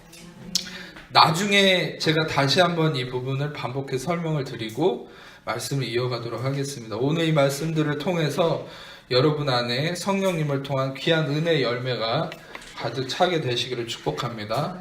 자, 기도하겠습니다. 하나님 감사합니다. 귀한 말씀을 통해 말씀하시고 은혜와 진리를 깨닫게 하신 감사합니다. 정말 은혜와 진리와 대속함이 되신 예수 그리스도의 십자가, 그 예수 그리스도의 십자가만이 나의 십자가임을 고백합니다. 나는 어떤 것도 감당할 수 없고 내 십자가는 어떤 것도 이룰 수 없지만 바로 그리스도의 십자가만이 나에게 의를 이루시고 의를 통한 참된 생명과 구원에 이르게 하셨음을 믿습니다. 오직 그리스도의 십자가만을 찬양합니다. 모든 영광을 주님께 올려드리며 우리를 사랑하시는